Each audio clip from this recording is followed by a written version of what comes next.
In Craven County, college students, law enforcement, and military service members are remembering those killed in the September 11th attacks. WNCT's Amber Joseph attended the ceremony today. Amber, what can you tell us?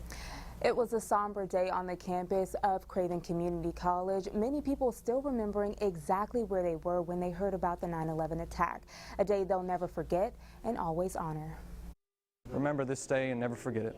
Anthony Vick says he'll never forget that day. September 11, 2001, terrorists crashed planes into the Twin Towers and the Pentagon. Nearly 3,000 people killed and thousands more injured. Vick, only 3 months old at the time, but his grandfather was at the Pentagon that day. My grandfather, he was working at the Pentagon, and 5 or 10 minutes after he left, the plane struck. It's just crazy, you know. I almost didn't have a grandfather today.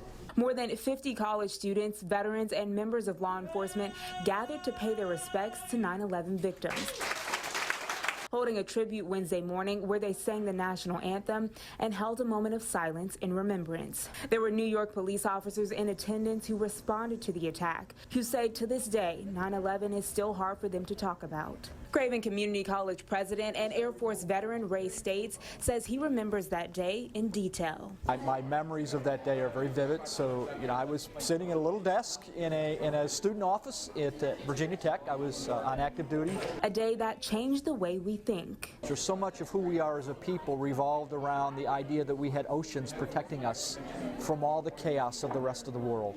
And as a military officer, that was part of my, wars would be someplace that you would fight someplace else. And at that moment, you realize that was no longer true. He says 9/11 is a piece of history everyone should remember and learn more about. For those that were either very, very young or not having been born yet, having a sense of history and understanding why we think the way we do about certain things. People also wrote letters to our local servicemen and women, thanking them for their service and sacrifice. I spoke to a man who says he became a firefighter to honor those firefighters who lost their lives on 9/11. In the newsroom, Amber Joseph, 9 on your side.